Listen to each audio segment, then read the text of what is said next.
Hello, it's Jimmy here at Eolys, and I have here a Citroen relay van. This van came to me about 10 months ago with a block DPF, but we sorted the problem out. But it's come back now. He's come all the way down from Glasgow. Okay, again, so same sort of story. He's had his mechanic down there. He's told him to bring it down to me. So it's got the flashing oil sign down there, but his mechanic has changed the oil. He just obviously didn't know how to reset it for some reason or another.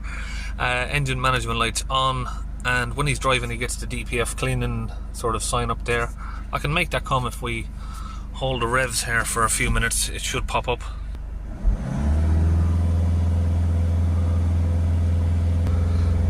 There we go. Keep the vehicle moving, but obviously now he's just driven it down from Glasgow, but it doesn't make any difference. But we did have the little sign flash up there, the little smoke symbol. It's gone away again. There it is, DPF cleaning, but it doesn't clean. So I've got the launch Eurotab 3 scan tool here. We've got the same codes that happened last time, which is weird. I mean, it took 10 months for that code to come back, and again it came back as a temporary fault. Particle filter is blocked, particle filter again, and deterioration of the oil. The oil has been changed, so that's just going to be a reset. The NOx sensor, we'll have a look at the data stream.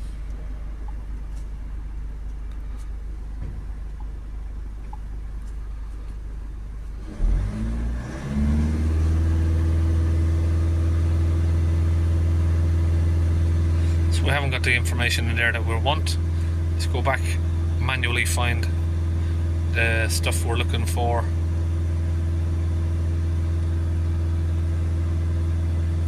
DNOx system 1. Select all of them for a minute.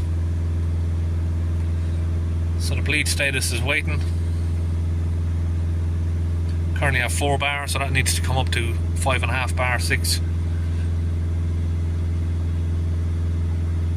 Just going to hold the revs on the van while we're looking at this, just to get the temperature up. Select all of these.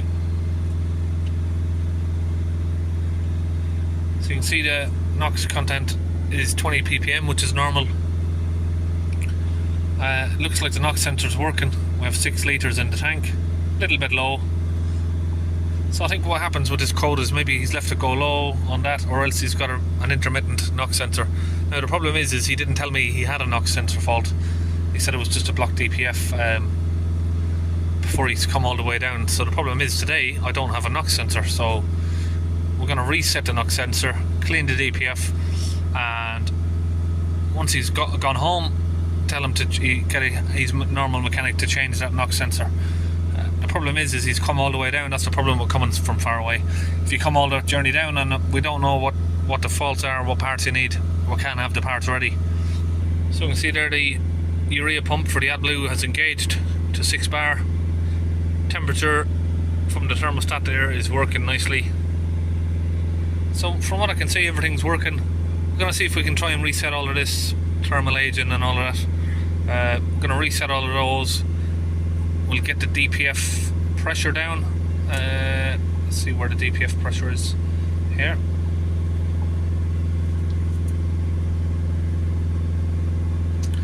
So it's at 133 millibars at 2500 RPM.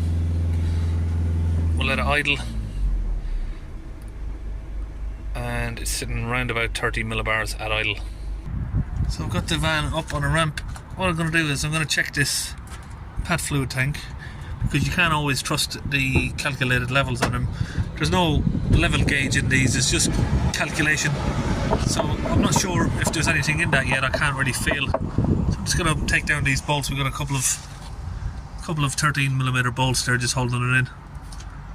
Okay, I've taken out the 3 bolts, disconnected the plug and the little fuel line there. So there's a lot of dust around this. Just going to try and clean up a little bit of that, lightly brush it. Okay, so we've just cleaned up where the pipe comes off there. Okay, now we've cleaned up all the connection as well. We've got this pipe here connected to 3 litres of pad fluid. We're going to get that gravity fed into the tank there.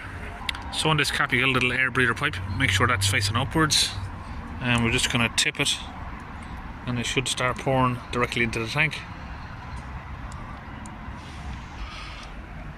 So it's going to pour that in. I'm being a good boy, I'm wearing gloves.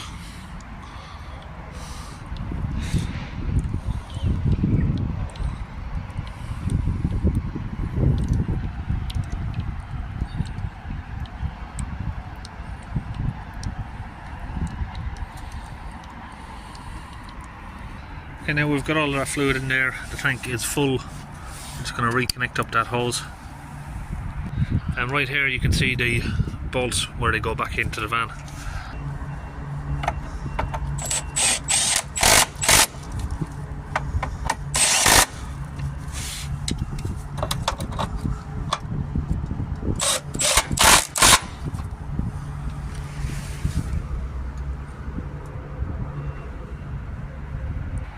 Okay, we've got the DPF cleaning fluid here from launch, and that is now inserted into the cup. It's mixed with some water.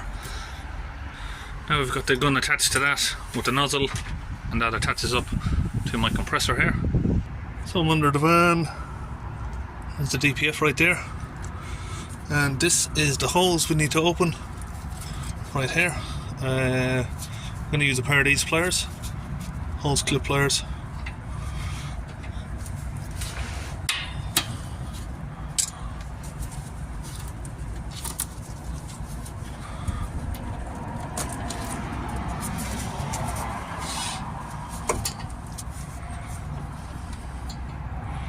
So attached to my gun here I've got the hose again, a little piece of fuel hose.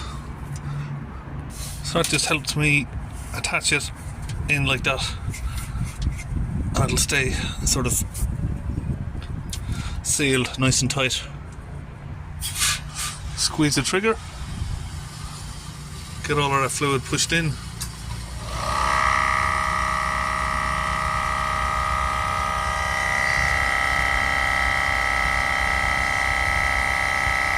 Now I can also see the Adblue injector here is crystallized, so I'm just going to open that up and clean it while we're here as well.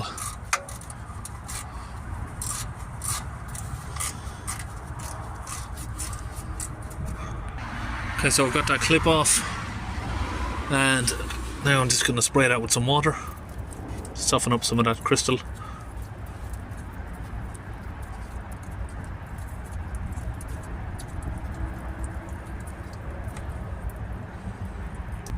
And you can see there the nozzle is blocked with carbon and soot. We're just going to pick all of that off. Okay, now we've got all of that cleaned up, we can get it fitted back on. But we're going to have to clean that port where it sits back into now as well. It's pretty easy really. You just grab a pick in there,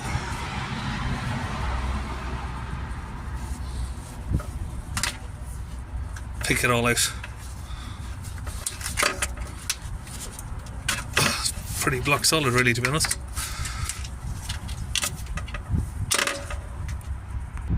Okay, that's all fitted back on. Okay, so we've filled up the Eolys fluid, or PAT fluid. We've cleaned the Adblue injector. We've put the cleaning fluid through the DPF. So we're going to come back into the diagnostics now. We'll start the vehicle up. We're going to hold the revs back up to 2500 RPM.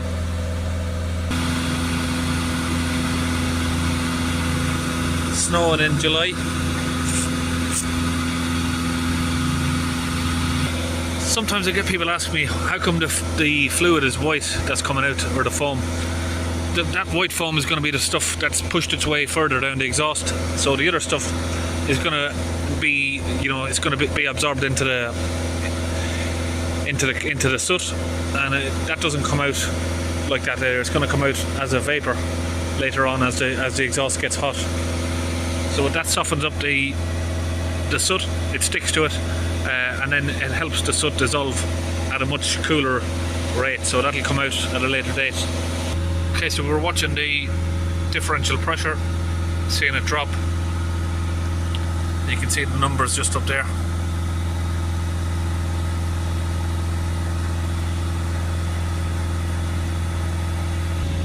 Okay, so we are now down to 50 millibars.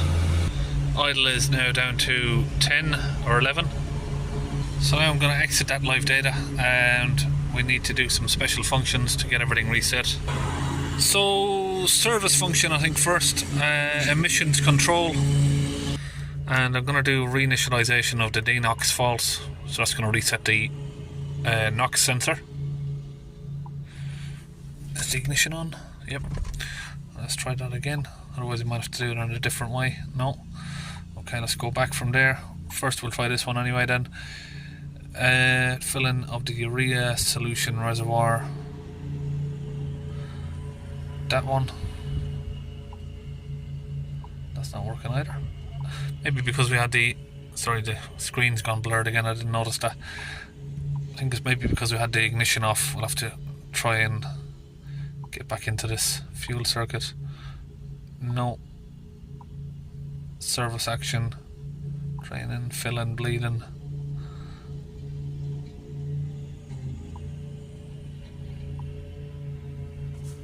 There we go.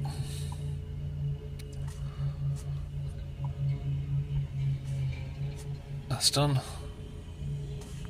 Ignition off.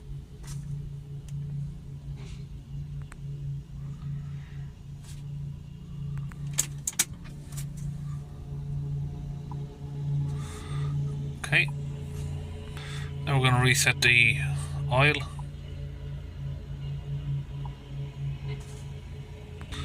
We'll just do that one as well. That's a bit confusing now. I sometimes get confused with these, which one is the, because it doesn't really say the urea, you know, and then the urea solution. One of them is Adblue and one of them is usually the pad fluid or Eolys. It's just the translation there is not very good on that. Okay, now that's done as well. I'm going to go to spare parts now. No, I haven't got it in there. Overall oil parameter reinitialization. Yep, we'll do that one. We'll have to wait now again for that. Okay. So we'll see if we can go to the common special functions up here, if we got any better options here for the... Where's the DPF reset? Adblue reset. We've got regeneration here, but let's just click in. Sometimes when you click into the regeneration you've got the separate option. Oh, it doesn't seem to be there. Okay, now we're just going to clear these codes.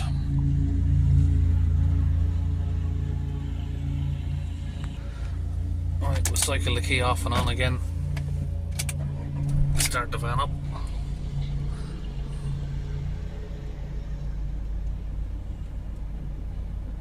Okay, so we need to reset that, the sort of grams of soot that's in the DPF.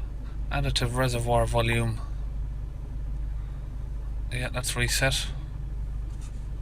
I still don't understand how I can do dozens of these vans and then I come across one which is identical to the last ones I've done and some of the options are just not there. So I'm just going to try this one as a Peugeot. So now if we go to the spare part, we can see that we have a different option there now. So that's the options I was looking for there. So I'm going to register in a particle filter replacement.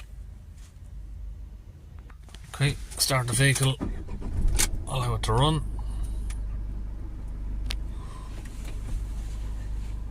So I assume when it's doing this with these vans is it's actually reading the live DPF pressure, just so you don't tell it it's had a new DPF and then overheat it. But once the DPF pressure is down low enough, it's the same as what it would be on a new one basically, so you can then tell it. If you tell it it's had a new DPF without getting the pressure down, you do risk doing some damage. Okay, so that's done. Then we'll do the replacement of the additive tank there. So the mileage was a little bit of a query there for me, and I did ask the customer, and he did admit to me that it's had a haircut because it's doing at least 100,000 miles a year. He said this van's probably done at least 350,000. Okay, so back on the live data, DPF is now down to 5 millibars at idle. exhaust line 1. Let's check that. Select all, sorry. And now we have 0.01 grams of soot in the DPF. So we're just taking on our test drive. Just make sure no lights are coming back. So that's it, everything's all good. Okay, so that's it. Peugeot Boxer, Citroen Relay. All done. See you in the next video.